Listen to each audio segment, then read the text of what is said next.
I thought, from Chinese movies, people are like kung fu, bullies, all of that. And then I come here, I don't see any gangster. Like everybody is just going about their business, studying, just being normal people. They're just operating on high level of creativity now. Yesterday, I went to a tech fair. It was called High Tech Fair. The type of things I saw over there. I was saying you have to be in places like this to know the career that you want to do in the next 5 to 10 years.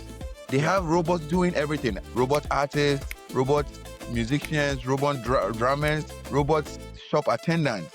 I have a video, scan the QR code, chose what I want. The robot just went, picked it up, and brought it to me, to the counter.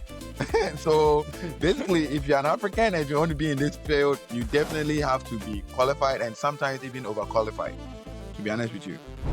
This is Two Continents, One Mic, and today the mic is in China.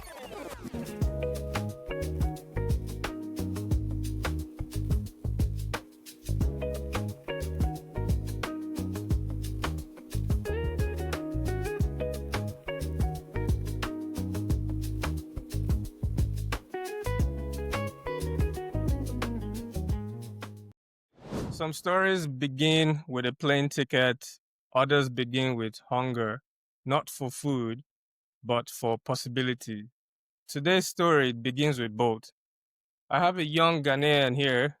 He left home on a tuition scholarship chasing a master's in engineering in a country he had only seen through screens. He didn't know the language, he didn't know the culture, but he knew what preparation was. He knew grace. He knew how to stay open. 9 years later, that scholarship student is now the guy who teaches physical education to hundreds of Chinese kids. He helps Africans avoid job scams. He explores deserts where NASA trains astronauts. He does street interviews on Instagram. He knows cities by their soul. And somehow, he is afraid of elephants, but brave enough to pet a tiger. This is Two Continents, One Mic, and today the mic is in China. Welcome, Daniel. How are you doing today? Thank you so much. I'm doing good. I really need to steal this introduction. I need to steal it. Yeah, I had to, like I said, I come through your Instagram and I was like looking at all these videos and I was like, wow, he has explored a lot. I didn't even do justice, because you have so much knowledge, so much experience. I've seen your street interview. I was like, wow, he's just touring the whole world. And it makes me kind of understand why you said in one of your clips on Instagram was China was over convenient, Yeah. Because in seeing those videos, and it seems like when you went there, you're just like, these guys are behind. We are ahead in China. The world needs to catch up. Yeah. Basically. Yeah. So actually, yes, China has been for a while, maybe the last 5 years, been really making strides. Not even the last 5 years, even since I came, there were things that surprised me, but day in, day out, they keep bringing out new things that really, really makes you think oh, wow, there's always room for improvement. So recently, thanks to Mr. Trump, like I said earlier, thanks to Mr. Trump and his trade wars, people are really giving China more attention, and they are realizing oh, actually these people are really a little bit different, Some people are still confused, but you never know. That's why, I don't know, now China has a policy where they have visa-free relationship with many European countries and almost all the European countries. And this is something that they are doing for you to just come, experience it yourself. And then when you do, you're going to be like, okay, wow, you're going to have this sort of realization factor and be like, okay, I might have been wrong. So that is the new China. That is the new China. Wow. It's definitely interesting because you are the third African guest that I've had on that is in China. I think my first guest was a Congolese lady, amazing lady that's in China. She's a makeup artist. She just started her own makeup business in, I think, Guangzhou. That's where she stays. Guangzhou. Yeah, and then I had a young lady from South Africa that is helping other Africans come to China on scholarship. She was in China on full scholarship. She runs Joda and she stays in Shanghai. So wait, what part of China are you? I'm in the south part. I'm in Shenzhen, which is Yeah, it's now considered as the Silicon Valley of China. Oh It's more wow. techie stuff. More if you want to know about like any tech breakthrough, it's through Shenzhen. And Shenzhen is just 2 hours from Guangzhou. Guangzhou. So it's not really Guangzhou is like the trading hub. So Okay. one thing about China is if you stay here a long time, you realize like they actually understand division of labor and specialization. So all the provinces have a specialty. That's what they do. So they Dude. specialize Okay. in one thing, and then when they make breakthroughs, they share with other provinces. So it's Wow. more like different specialists working at the same time, but with the same supervisor. So if Okay. Shenzhen makes a breakthrough in maybe tech, they're going to share with other provinces. If the other provinces make a breakthrough in trade or in maybe just any other sector or construction or machinery, Yeah. they're also going to share with this other province. So it's like different specialists working at the same time. Yeah. That's one thing that really gives them the upper hand and their speed. Okay. That's good. That's really interesting because I have a lot of questions and I'm gonna get back to them. But Yeah. let me do some icebreakers here. So, what's one of Okay. the funniest thing that you've ever had to explain to a Chinese person about Ghana? Maybe not really necessarily about Ghana, but it would be like, let's say, religion. Religion. Okay. So it was Christmas time, and I was trying to explain to my supervisor that what is what Christmas is, and I was saying like, oh, religion, Christian, you pray, you go to church, and she was so confused. She just looked at me so confused, and she was like, Wow. "So you pray to the god of money?" And I was like, so like later I realized like most of the time, most Chinese people are not really religious, Yeah. and most of them believe in good luck, bad luck, but one thing they really believe in is the god of money, where they usually pray to a god of money to bless them Really? with money. Yes. Wow. so I think I've seen so that. Hmm. so it was really like confusing. And then she didn't really, so it was I was really shocked that such a professor, somebody that's like a real professor in a school, didn't really understand the context of religion. And it was for me, it was very fun. I laughed, to be honest with you. Like when she said, so you preach the God of mine, I was just laughing. And then I was like, no, no, no. And I tried to explain to her. So that was my funniest moment. And it was like probably because I came to China in August. Okay. So I was still fresh. I was still fresh. It was during Christmas and I was still fresh and it was really funny to me. Like really, really funny. That's interesting. But what was your first Chinese phrase that made you feel like, yes, I live here now? Like I am in China. I would say maybe there's something called Guanxi. Guanxi. Guanxi.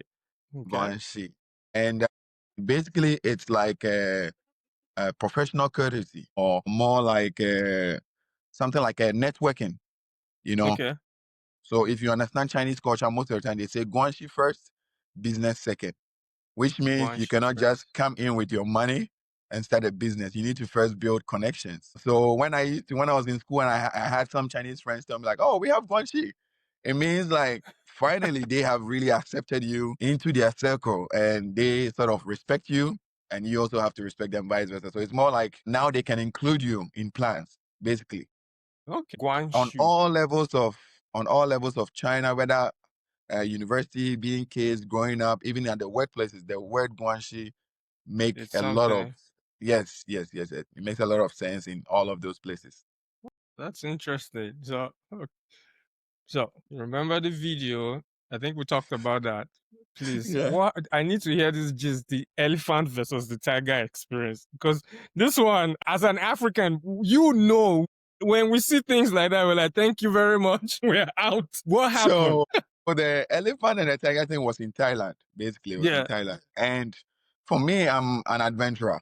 Like I yeah, have this adventurous spirit. I will be the person who just take a backpack and just go somewhere.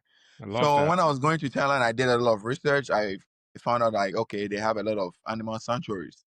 Okay. So, and in Thailand, because of real estate, most of their forest is getting depleted. So they have, you go Um, and you go there, you're going to find like more animal sanctuaries. The difference is that in the tiger sanctuary, the tigers, most of them were born there and they were bred in a sanctuary. So most of them grew up like being trained by humans. And when you go to the tiger place, what they do is they start you with the baby, you pet the baby, you pet you pet the middle age, and then you pet the big boss. So it was kind of like they did a Okay. lot of scaffolding into me getting to that level of petting the tiger. But the elephant place, these were elephants that were in captivity. So they grew up, they did not grow up in a sanctuary. They grew up in captivity and they were like rescued. People, actually, tourists go to Thailand, you know, where they use elephants for work and stuff. The tourists Yeah. go and buy the elephants. When they buy them, they release them because they don't want the elephants to, you know, so they Oh, release them to the sanctuary. So most of these elephants have trauma. They have like past things with humans. So yeah. they, like when you're petting them, you have to really be careful. So like even Cautious. before I have to pet it, I had to feed it for like almost 5 minutes before I could even get closer. That Wow. is how, yes, because most of them are, you know, it's like dealing with somebody that's stable and then dealing with somebody that's unstable. You don't know how they're really going to They're react. gonna react. Yeah, Yeah. so that explains why I was afraid of the I elephant. was like, why is he just like? And then like a couple videos down, I see him like just robbing the tiger. I was like, okay, what's going on here? Like, he needs to tell me if I need to be scared of an elephant next time. Most of the elephants, and you know, elephants, when you really study them, they are like a little bit like humans. They have Mm, memory, they remember faces, they love, they are really emotional beings. wow. So imagine if such an animal has been through trauma. It's really gonna, it's literally the same like somebody that has a mental problem. Basically, you know, you really don't know how they're gonna react. So you have to like really keep a certain level of precaution when you're around them. It's good to know. That's a cue for me. At least I know when I go over there now, like I know Yeah. what to do. Yeah, that's good. So, Daniel, so take us to the very beginning, right? Why China? Why engineering? Why did you move from Ghana to China?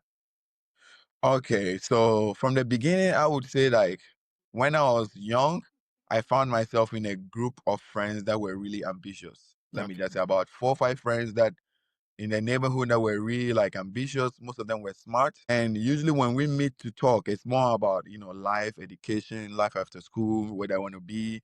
So most of them were pushing, even before I went to the university, about two of them had already left the country. One of them had left to China doing his also he was doing mechanical engineering, and then one of them had left to the US. So this is like something that we dream of as kids and we talk about. And then even before I got to the university, I realized that it's possible because some of them have done it, you know. And even while I was in university, another one went to the US also with biochemical engineer, biochemistry. So also, and all these people were on scholarships. So they Wow. sort of like gave me the blueprint. Like, okay, this is what you need to do. Did you? You need to study. You need to, you know, get your first class. With the first class, you can apply for this, you can apply for that. So they sort of like gave me the blueprint. So me going to level 100, I always knew that I wasn't going to end up in Ghana after my university degree. So I Mm. studied hard. Fast forward, I finished school. I was a valedictorian for my class Wow. and I did my national service then.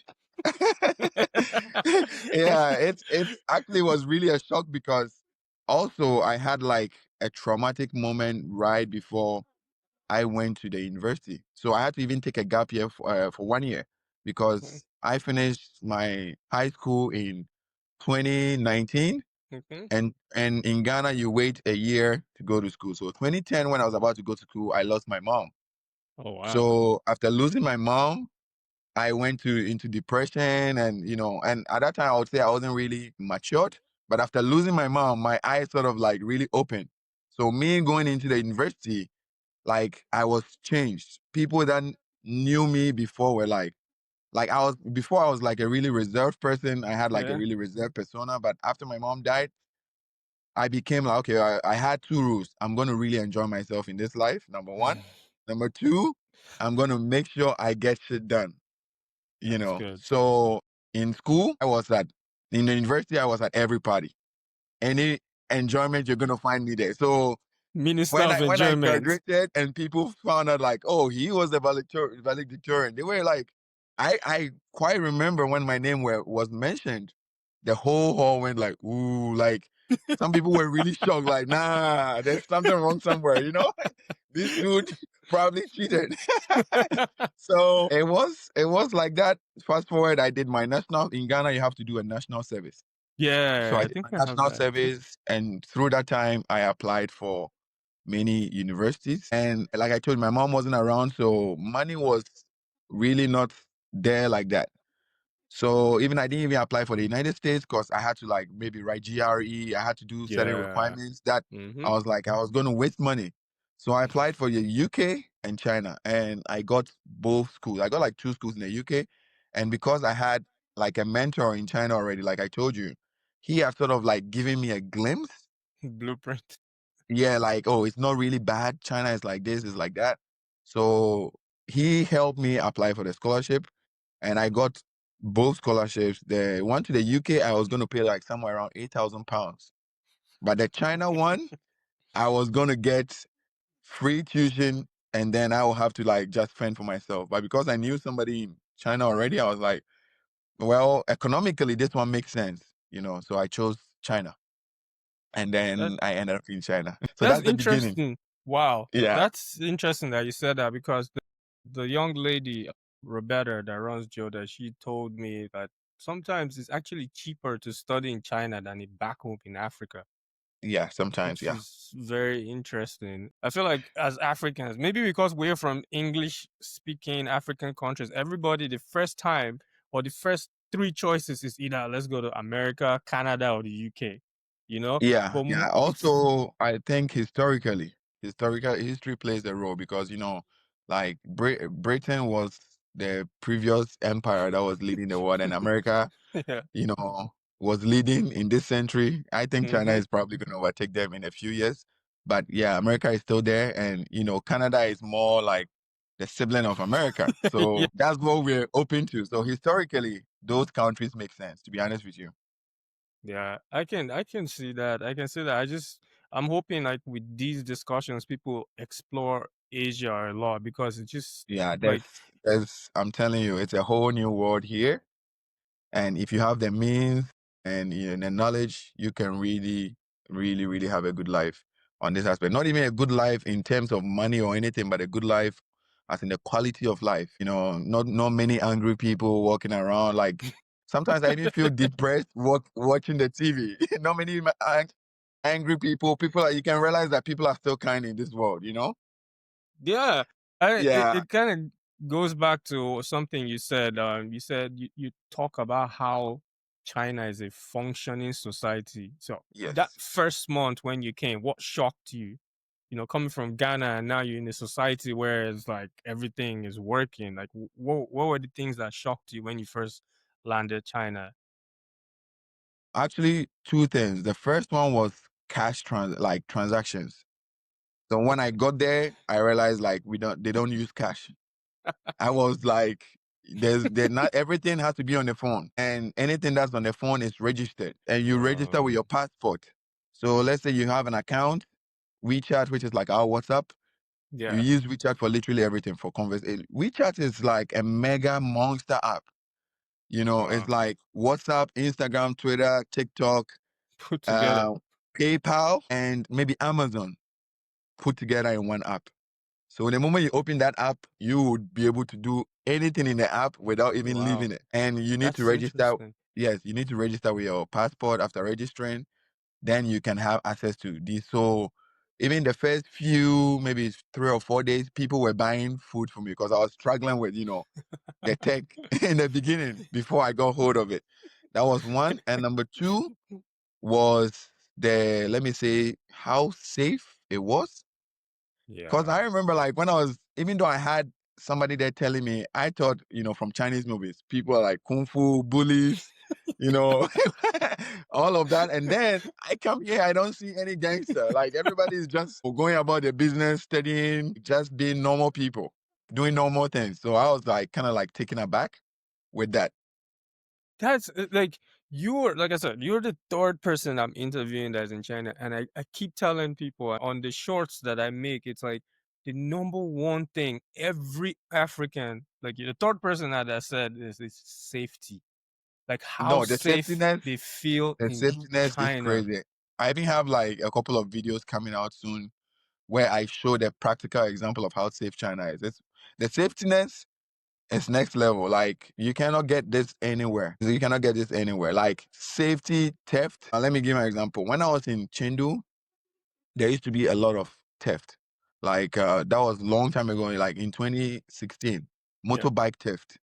So people usually get their bike stolen and stuff. And one time the police, somebody like an international student reported and drew the police attention.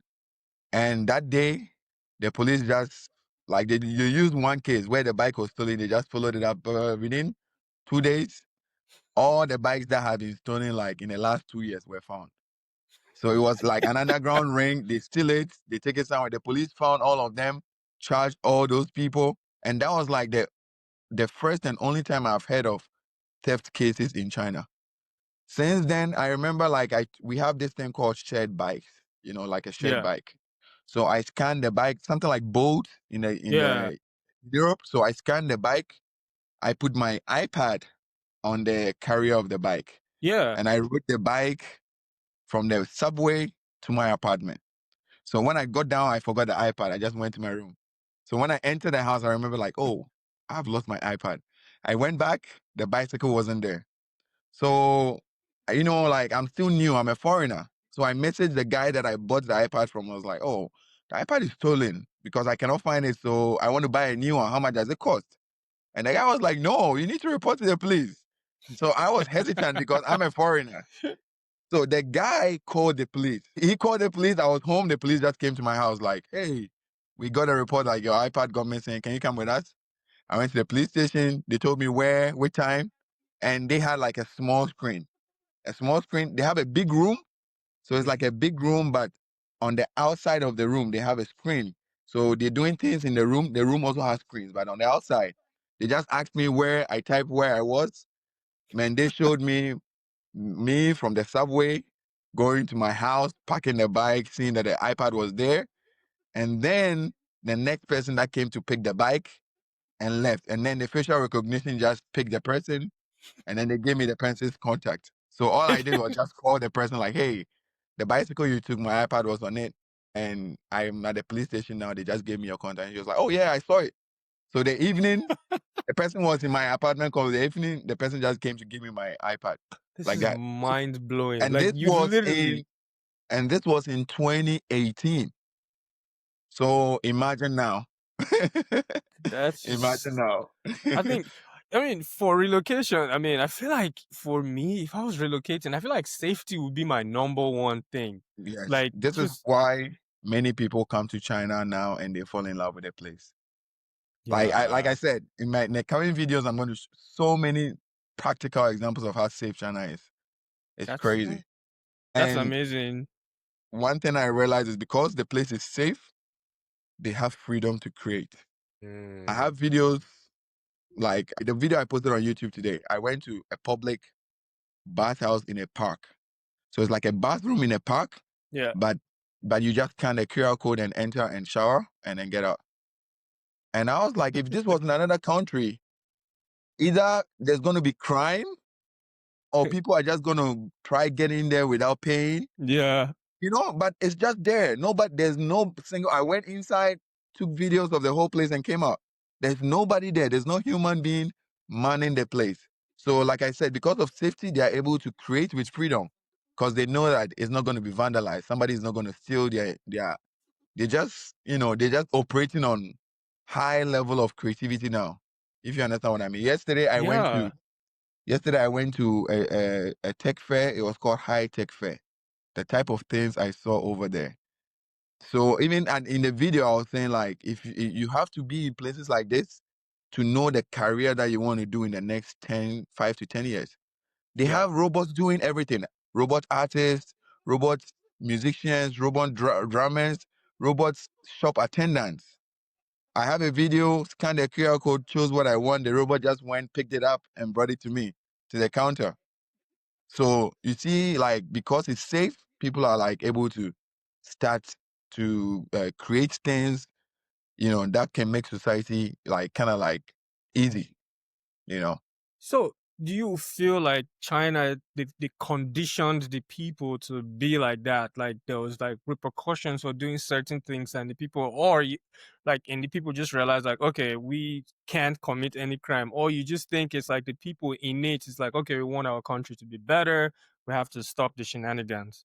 I think it's a little bit of both. But okay, So because in every society you would have bad nuts for sure, like this, and China has 1 billion people, and yeah, if mathematics is right, the more people, the more bad nuts you're going to find. But yeah, the thing was, even in ancient history, if you look at the history of the first person that unified China, the one thing that he did was the rules. He made everything unified. The books, you have to read this book, you have to obey these laws, and he put harsh punishments. He oh, put harsh punishments, and this is even by history. He put harsh punishments because they had so many people, and people had to like sort of obey the rules. And if you didn't obey the rules, then it means you're a misfit. And if you're a misfit, then you don't deserve to be in a society. I think from judging from that and from their history, they've been conditioned that, okay, it's either this sovereign rule or then you get out. If you cannot fit in, you are out. So it's yeah, more of like a little bit of both. And I think in the beginning, that's what it was. It was more of like harsh punishments, really being strict, surveillance. But after that, the people themselves have realized like, oh, actually, this is actually useful. Like I'm safe. I'm a girl. I can walk 3 a.m., yeah, 4 a.m., 5 a.m. Nothing is going to happen. So now they are like more inclined to like, okay, this is actually what it's supposed to be. You get what I mean? So yeah. it's like a learning curve. In the beginning, they enforce it. But now people just really, go about their own business. Because in That's China, the cameras are not hiding. If you go to the street, you see the cameras, they're everywhere. So if you know that you're going to commit crime, it's just there to let you know, like, I see you, I you see know? you. Try it. Just try Yeah, it. Wow. yeah, So let's talk about something emotional, right? yeah. Your stomach. What food do you miss the most from Ghana? Because I know you don't get all that food in China. Yes, yes, definitely, definitely. I think fufu. The crazy thing is, when I was in Ghana, I wasn't Mm-hmm. even eating fufu that much. That's the crazy thing. When I was in Ghana, like they would make fufu, I'd be like, oh nah, I'm full. Like, but then when I traveled, I started to appreciate the African food.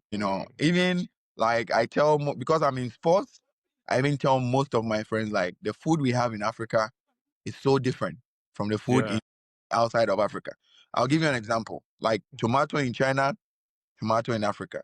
They're all tomato, but they taste different because like I think they're maybe either genetics or different breeds or whatever, but they taste different. So even if you use the tomato in China to make the meal, it's not going to taste Oh, like I in see. Africa. That's one I aspect. see. And personally, from my experience, I think most food in Africa are much more nutritious.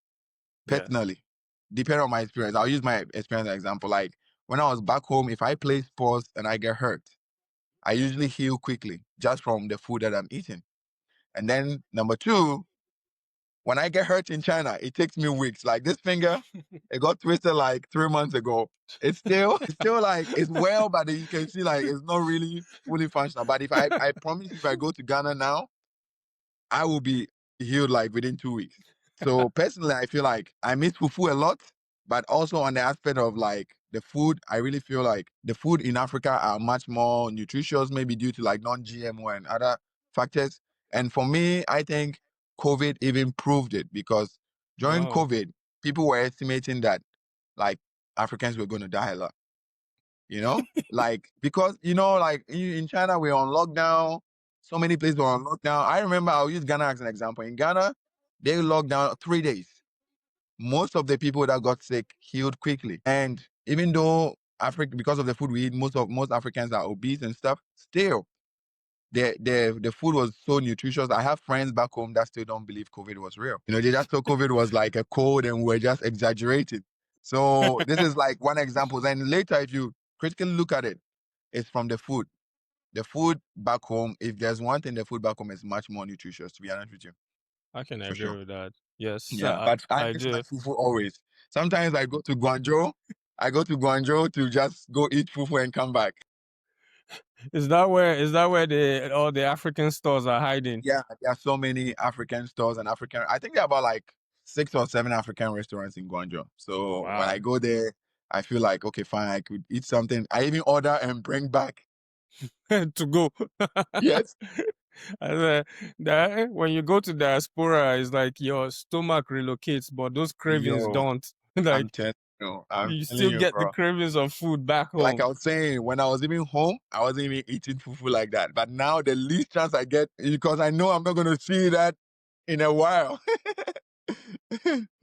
Yeah, So so you've been teaching physical education since about 2019, right? yeah, yes. So how did that happen? Did you need a certification, or I see that you're all buff? Did you just show up there and you're just smiling and they just hired you?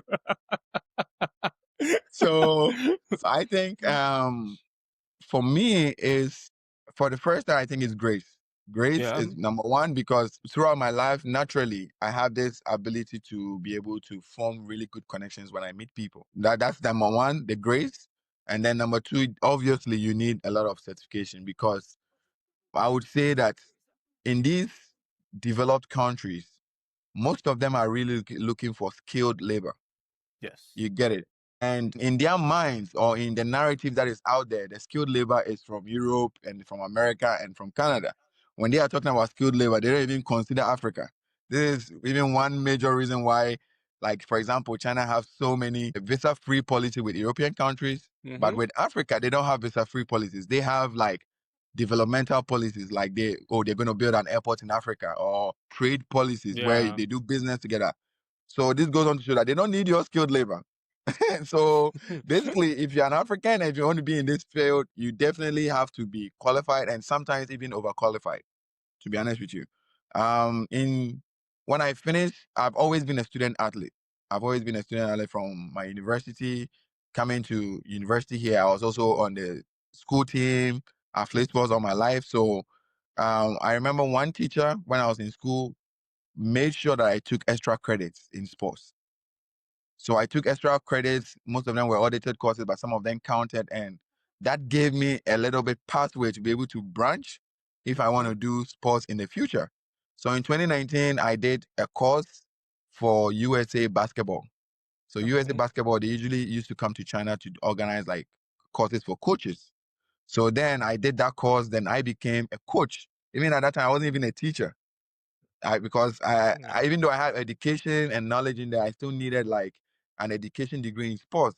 So I did the coaching one first in 2019 and used that to get into like a sports academy where I was coaching basketball. But throughout that time to COVID, I realized like, no, I need to upgrade. I need to go into teaching because that's more, first of all, the teaching pay higher. Okay. Secondly, it's more, the working conditions are good because when you teach, you have summer and winter off. And I had my own dream of exploring and Yeah. to be able to teach. So I was like, okay, if I get into teaching, then I can use my summer and my winter to travel and explore. So then I enrolled into University of Maryland, which is in the US. We did most of the courses online, but you have to do a clinical. A clinical is like the same like any other, like you know how doctors they go to the Yeah. hospital. Yeah, so they getting to the end, you have to find a school to teach in, and then you teach, you record, make a video, they grade you on that. So yeah, That's so nice. after I finished, then I wrote the exam to pass like the DC teaching certificate. So now you have a teaching certificate, you can be able to be classified as a teacher, and then you can use that to get employment. So that's what I did. And actually the Moreland one, it cost around $6,000. The Moreland course certification cost around six thousand Wow. dollars. And I remember at that time I used to pay in installment. More, yeah. So we had like you Oof. pay now I think it's even more than $6,000. But at that time you pay $800 the first time, then each month you keep paying $500 till like the 1 year is over. And then by the end you finish it. So actually that's what I did. That was like the certification part. And since then I always make sure that I go to conferences. I do a lot of like courses. That's Any good. opportunity to learn, I just take advantage of, because I know, like I said earlier, sometimes you have to even be overqualified. Yeah, So this is because there's a this is lot of that aspect. competition out there. Yes, yes, yes. What has been your biggest shock now teaching Chinese kids? So for Chinese kids, their approach to sports is so different from Okay. Africans or from other races that I've been with. So for example, in Africa, our sports is much more tough. The coaches use something we call like the disciplinary aspect and the tough love, where they're gonna push you, like, do Yeah. this. Oh, you're not playing so well. Like, they will criticize you for you to get better. Yeah. But I realized, like, when I started teaching most Chinese kids, especially in the schools, most of them thought like sports was a punishment. Yeah, most of them, like, if you ask them to run, like, why? What did I do wrong? So, like, gradually I realized, like, for them, you have to focus on intrinsic motivation, which is like something that's going to make them be willing by themselves to do the thing. So Yeah. then, I started changing most of my classes in the form of games and fun. Okay. So, for example, like, let's say if I'm training kids to be fast or to be good at running, instead of just taking them to the track and field, giving them a bunch of exercise and asking them to run, I would like take them to like the football field, give them flags, and ask them to chase Oh, each other and pull the flags. So in smart. their mind, they are having fun, but they don't know that in the case of running, chasing each other, they are becoming agile, they're becoming stronger, they're becoming faster. So this was like the other perspective that it gave me. Like, teaching in China, you need to focus more on motivation and you need to be creative. Yeah, the aspect of like tough love, real hardcore doesn't really, really work. So that was like my initial shock. Because me, when I was in school, when I was a coach, when my coach, even if I miss a layup, I have to do 10 burpees. Wow. Yeah, I have to do 10 burpees. Like, they were really hard on us. And in the beginning, as a sports person, you would think that's how it is. But in China, it's the opposite. Now, when they fall in love with it, then you realize that they'll be coming to you like, oh, how can I get better? How can I get faster? And this is where you're actually going to teach them the specialized aspect, like, oh, you need to do this, you need to do hip flexors, you need to do that. So first, you need to work on their psyche to let them know that PE is not a punishment. And like, science is backed with the moment you do a lot of sports, you start to get dopamine. When the happy Yes. hormones start getting in, they realize, okay, I can actually be good at this. I can be better at this. Then you hit them with the advanced stuff. I had one of my guests. He's South African in Korea, and he was telling me for his students, when he had to negotiate with them to do their homework, he said initially he said I'll follow them on TikTok if they do their homework, right? And then he was like, half the class did the homework. He's like, crap. He's like, what do I do now? So he's like, okay, we're gonna change it. I would like one of your videos on TikTok if you do And your homework. to be honest, living in Asia, I can see this even working with Chinese kids. I have a kid. I have a kid in my current school. He's in grade 8. I don't even teach him. For some reason, he found my social media and he followed me on Instagram. I can tell you that since then, anytime I see him in school, why don't you follow me back? Why don't you, like, he keeps hitting me with, why don't you follow me back? Since. And I remember, like, even the sports day, I told him, like, if he won the race, I'll follow him back. But he was second in the race. So I still haven't followed him yet. You guys working hard. He said, Yes. yeah, Daniel must follow me. Yeah. So So, I can really see that working with, the Gen Z type of students these days. yeah, you have to find a way to get them engaged because their attention span is very short. Yes, Yeah. yes, yes, yes. So It is true. let's talk about the dark side now of Okay. getting a job. The scams. I've seen you do videos advising Africans about these fake agencies, fake contracts, fake schools. What's the number one scam Africans fall for? Well, it's the number one scam. It's probably through trade. Trade. Not even in the teaching sector. It's trade. Because like you can see, like 90% of Africans in China are doing business. You know, they're doing business, and most of the time Some of them haven't been into, they haven't been in China, and they would probably send money for Yeah. the business person to deliver the goods. Sometimes they're going to deliver like low quality goods, or they're probably even going to ghost the person. So I think this is like the number one scam. That's why most of the time these days you realize there's been an increase in many people in China claiming to be sourcing agents. And the other aspect is most people, they always want cheap stuff. And like especially people from Africa, like when they hear China, they think it's dirt cheap. It is cheap, but you have to Quality. you have to check the market. So for example, let's say if I want to buy a Nike shoe, I've checked all about 10 shops. Maybe 9 of the shops says the thing is $200. And then one shop says the thing is $50. Obviously, you should know like the $50 shop is not the same like the $200 shop, but The you get what Nike I be on mean? the other side. Exactly. So you should not be too greedy. If not, you're Yeah. always going to get scammed. And you should always have somebody at the forefront, especially if you cannot take a flight to come and check it out yourself. Let somebody do that for you. That's like really important. So now there are so many people, like students, people that are students Yeah. in China. They also open a company as a sourcing agent where they source products for people and they're able to like make a living. That's Okay. that aspect.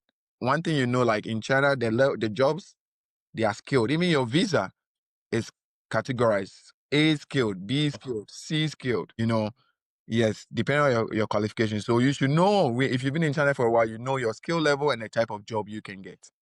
So if somebody comes to you, let's say you are a C skill and somebody is promising you an A skill job, you should know like, nah, this doesn't make sense. And most of these A skill jobs, they're not going to ask you for any money. Like, they're Okay. going to pay your insurance. Even some of them even give you money for accommodation. Yeah. Wow. In some contracts, they give you bonuses for re-signing, bonuses for summer holidays. So why on earth would they ask you to pay money before they give you the job? For You get what I mean? But makes sense. Yeah. unfortunately, due to maybe lack of knowledge or desperation, some people fall for this. And like I used to get so many like messages in my DMs who were telling me like, "Oh, do you know this school?" Or some people after they've been scammed already, they come to me. They come to me, so I was like, "Okay, fine. I'll just make a video to address it because I think it's getting out of hand." And they've been operating for like almost 2 years, so I thought it was about time to let people know like. So that's like these two major scams in business: Yeah. somebody of your interest in the room. And then in the school too, always know that if somebody really want to employ you, they're not going to ask you to pay money before they employ you. You're not an agency, you're a school. You know what I mean? Yeah. Yeah. And Totally. even the agencies in China, for example, let's say if an agency gets me a job, the agency gets paid by the school, not by me. You get it. And mostly it's Yeah. like the agency fee is 1 month of my salary, but they're gonna take it from the school, not me. So if you're gonna get $3,000 as your salary, the school will pay the agency $3,000 and then you go work there. It's as simple as that. You know what I mean? Yeah. From your experience, what's the most common immigration mistake Africans make when coming to China? I think in three aspects. Are you coming to do business? Are you coming to school? Or are you coming to work? So for people that are coming to do business, most of the time you need to have like an address in China. And then when you Yeah. come, just know that the hotel that you register, you need to present your passport and the hotel will do the registration for you. They're going to register you at the nearest police station. Oh So wow. for the police to know that there's this particular person living in this hotel. So, but most people, when they come, they just come and maybe they go live with a friend and they forget to register at the police station. Most of the time, there's no problem, but if you get into trouble, you can be penalized for that because the Chinese law requires that anybody that enters the country in 24 hours to 72 hours should register with the nearest police station. Okay. So, like I said, some hotels, when you go lodge there, they're going to do it for you. But if you go live with a friend, it's up to the friend to tell you to go do it. And now they've even made it easy because you can just scan a QR code and do it online, where you don't have to Okay. necessarily go to the police station. So that's one with respect to business. Students, any student in China is not allowed to work. If you want to work in China, you need to go to your department. So let's say you work in an international department, you tell them like, I'm struggling, I need work. Then they're going to give you a type of visa attached to your resident permit, which allows you to work for a certain number of hours per week. Okay. So if you try to do anything work related, and also you get into trouble or you're caught, you can be penalized for that. Yeah. That's for the student. For the working visas, you need to check your visa. So for example, like my bag is not here, I would have shown you. When you get a working visa, you get a card. Okay. The card is like an ID card. It has your name and it has a QR code. So when somebody scans the QR code, your name, where you work, where you live, your visa, like all your information Wow. just appears. So if let's say I'm working you live in the States, right? Yeah. So let's say you're in two neighborhoods in Georgia. So let's say you work in one neighborhood, you live in one neighborhood. When you scan your visa, it says that you live in neighborhood 1, but you work in neighborhood 3. Meanwhile, you don't work in neighborhood 3, you work in neighborhood 2. You should tell your company. This is one technicality. Sometimes you think, oh, I'm working for this company, they got me a visa, but maybe the company is a big company and they got you a visa for one particular area, but they did not get you a visa for the other area. So if you're caught working in the other area where you don't have a visa for, you can be in trouble. It used to be really enforced before COVID and around 2020, but now they've sort of like really relaxed on that. Like I don't hear cases of people getting in trouble for that. But I mean, it's one of the unknown rules that if you really get caught, you can be in trouble. They can use it against you because your visa says you're supposed to work in London. Why are you working in Manchester? Even though it's the same company that gave you the visa. You understand? Huh. It's like section, like that's very Yes. it's really restricted. Like, okay, Yes, this is what you very, came very for, stay here. compartmentalized. Yes, very, very compartmentalized. Very, very compartmentalized. So, like, an example is there are some agencies, Mm-hmm. these agencies, they have so many branches. So maybe their branch in, let's say, London is easier to get a visa. Yeah. So instead of trying to apply for visa for their employees in this respective place that they work, they will apply for the visas for all their employees in London because it's quite easy, or maybe they know somebody there or whatever it is. Do you get it? And then after Yeah. they get the visas in London, they will just push the people, you go work here, you go work here, you go work here. If there were instances where people got caught, they arrested and fined their companies. And one thing in China is if such a mistake happens, you, the foreigner, negligence of the law is not an excuse.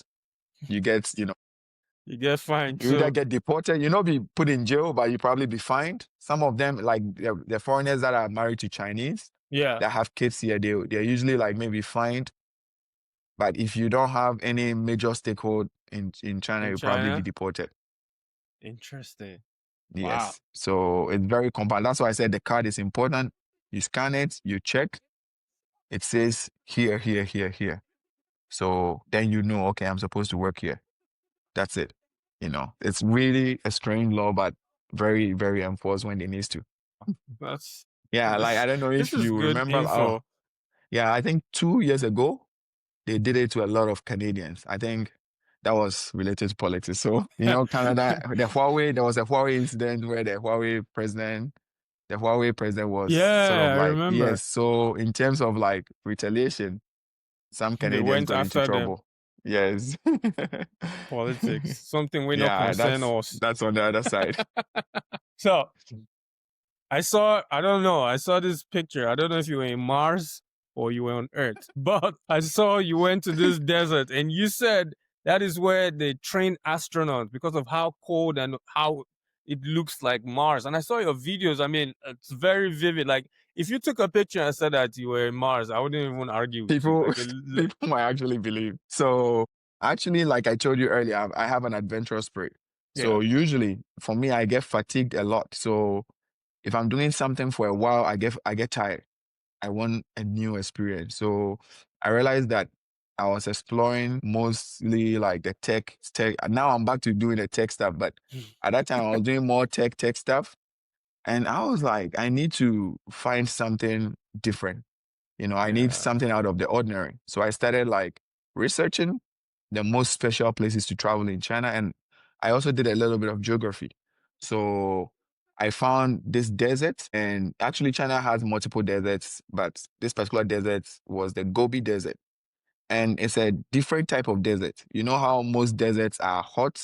Yeah. This desert is a cold desert. So it's like special. Like when people hear desert, they think it's hot. This Yeah. desert is a cold desert. So I was really intrigued. So I decided to, go there, see for myself, explore, and see how it really is over there. So I took on the journey. I went, I did a lot of research, explored over there. And when I went there, it was really magnificent. It was really beautiful. I even got the chance to like ride a desert car deep into the desert to like some oasis that has been Wow. there for like almost centuries.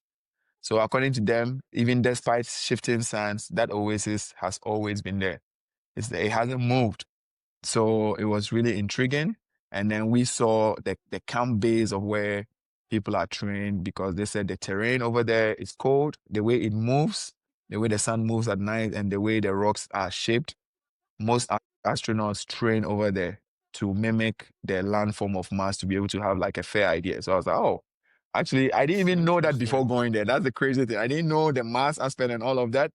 I just was intrigued by how different it is and the curiosity wanting to explore. When I got there, I realized like, oh, I actually has like different functions. And when I was there, I also saw something really crazy about China. The Gobi Desert is so big, and China is transforming part of it into forest. So China has a goal to be zero emission. Yeah. Zero emission is like the carbon you produce. You also have the plus, like those if you have a forest, you have trees, Yeah. you always end up being in the plus side. That's why most Chinese cars have switched to EVs, and even their trucks are trying to switch to EVs. And on the other aspect, they have a lot of renewable energy. When I was going there was a mountain where they like a stretch, maybe a 50-kilometer stretch. It was full of wind turbines. Imagine Mm. like seeing over 200, no, 2,000 turbines just powering. So the north powers the south provides the north with water. And that's what I was telling you about how provinces are more like specialized and they share things. So, and on top of that, they have solar panels all over. And most of the Right. time, like every year, students, like the way we have national service, students go to the desert, they have camps, they volunteer, where they have portions of the desert where the students go and plant like trees that are Hmm. like really conducive for the desert to try and transform it from it, some part of it, not all of it, but some part of it from being a desert into a forest. And now it's working. When I was there, I saw some parts that were growing back. And now you can see like settlements and civilizations, sharing borders with the desert. And I was Wow. really intrigued by that. I was like, if it was some society, they would have given up and just moved, Yeah. but instead of moving, they decided to find a way to live with nature, which is really intriguing. They are really resilient. Yeah, because I mean, China is known for industries, pollution, all of that. So seeing that Yes, they're trying to balance that, that's definitely yeah. very encouraging. Even now it's not that much. When I was in China between 2016 to 2018, there were some days where they would literally ask us, you cannot go out because there's so much pollution in the air. Yeah. But since COVID, we haven't had that, which means that they've made like really significant progress. Like That's currently, if amazing. I go out right now, you're not even going to hear a single sound because there are no Huh. engine cars. There are no engine cars. Everything is just so peaceful. There's no honking. There's no like, you know what I mean? So they've Mm-hmm. really all their major cities already transformed. Their outer factories now they're focusing on trucks. They're focusing on making EV trucks so that the truck that even ships like cargo stuff will also not have the noise and everything. So there are layers to it, but there's always progress. Wow. That's very impressive. Mm. I see one of the things I was going to ask you, like a lot of your traveling, I'm pretty sure you've gained a lot of knowledge from it, things that you don't see in books, which is amazing. I feel like experience is a better teacher than just looking at books and reading. You have a lot of Yeah. experience in traveling. And I also see that you like to support the community Oh with yeah, definitely. hiring the local guides. But Yeah. I did see you got scammed by one. Where the picture? Where is the picture? He never gave it back to you. Yeah, he never gave the but the crazy thing about China is, like I said, you cannot hide. Can you believe? I haven't made a video about it, but can you believe after I got scammed and I made the video, Yeah. the next day somebody reached out to me via all my Chinese social media and told me they are the government operation for that tourist area. Wow. And they found the guy. They found the guy that did that to me, and they told him to refund either my money or get me the pictures. So Wow. even the guy, like after a week, I think he had spent the money, so he was nowhere to be found. So they held the guy's boss accountable. So the guy's boss also added me, created a WeChat group, and hired somebody to edit those pictures for me. That is So at the end of the amazing. day, I still like imagine having 1 billion people and getting scammed somewhere in the wilderness, you know, somewhere in the wilderness, and I just make a video about it and somebody reach out. Like I'm even, let's say I'm even a nobody. If he was in some country, I'd be like, oh, you're a foreigner, But then somebody still reached out and made sure that I was treated right, That's you know. that's that's good. And Yeah, that's crazy. also, I know you just said you're nobody. I don't believe that because you are walking paparazzi. I saw you taking pictures. I saw the lady begging you. Well, not begging you, like, please, can I take Now, a picture with you? And I was yes, like, and you're like, yeah. And I think she was so courteous. I think that even made you like, oh wow, like I have to. You saying thank you, she saying thank you. I was yeah, like, but ah, that happens with mostly black people, yeah, or like somebody that's more interested. Like in life, I think every human being have an energy. I remember when I came to 2018 to 2020, I used to meet people and they used to call me Sunshine Boy. And basically, the meaning is that you have a sunshine face. Like when people see you, they want to get close to you, they want to talk to you. oh, Yeah, so it's like most foreigners, especially black people that are here, if you are more like an open person, you will be able, most Chinese will just walk to you, speak to you, ask to take a picture. This is why you have some people arguing that for most Chinese people, it's not really, their yeah, racism is more like curiosity and ignorance. yes. They haven't seen something like this before, so they want to experience such a person. You get it? You just said the exact phrase that someone also said, like the lady I had, Oh, and she said, "China is not racism; it's curiosity." That is it. oh. Like exactly what you just said. That's the same thing she said. She's like, For me, I would say some are racist though, but I would say most of them.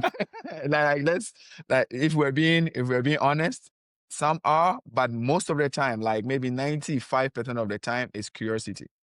They just want to know where you're from, what you do, because like some people have not seen black people in their lives. So when they see "Wow, you for the first time, imagine, obviously they're gonna like stare at you a little bit, come closer, and the ones that are open-minded will try to speak to you to get to know how it is. I like in 2018, there's one example. In 2018, yeah, that was my first year in China. I was in the subway. This young lady walked up to me and said, "You're so cool. Can I get your WeChat?" And we exchanged contacts. So when I went home, like we're talking, she told me, "Oh, I'm in the university. I'm actually going to my hometown tomorrow. My hometown is here, here, here. We're going to go celebrate Chinese festival. Do you want to come?" And I was like, me, an adventurous person like this, and you want to test me? I was like, yeah. Imagine somebody it's not like I know this person. I met this person on the wow." subway. They spoke to me. The next day, I was in a train going with her to her hometown. Went to her hometown, met her family, went to the village, went to the farm. Like I experienced countryside China, That is festivals. amazing. In the whole, like let's say the whole village, I was the only black person there. People came out to receive me like I was some like superstar, you know? Celebrity status. Yes, and bro, when they put me in a car and we're driving from, let's say we're driving to the supermarket, the road is filled with people who want to even shake my hand and say Wow. hi. Like, can you believe? Now the person that invited me, she is in Dubai now, but you obviously know that she was also a curious person. Yeah. So it's more of like energy. This is like, so I will explain it. I'm explaining to the point that the woman made, like most of them is curiosity. For most of them, Yes. 95% of the time, they're just curious to know who this person is, to know your culture, and the mere fact that you look different. Human beings are usually attracted or scared to something that is different. Different. You know, Yes, I yeah, agree. That's interesting. I want to go back to the tech and convenience, right? You talk yeah. about how China is over convenience and like a country that's living pretty much like almost 2038. What has shocked you the most? Is it the QR, the cashless, the silent metros, the drones, facial recognition? What is one of the things that you feel like has, because I've seen some of your tech videos and you've seen a lot of futuristic things. So which one has really like... Even yesterday, I went to a high-tech fair, and what I saw, my mouth cannot even say. I have to just show people. Enjoying this conversation? Good, because the story doesn't end here. Part 2 drops next week, where I and Daniel continue discussing about practical realities that you should know before you make your move, real life experiences. So please, I'll see you next week, same time, same place. See you soon. This is Tony from Two Continents, One Mic.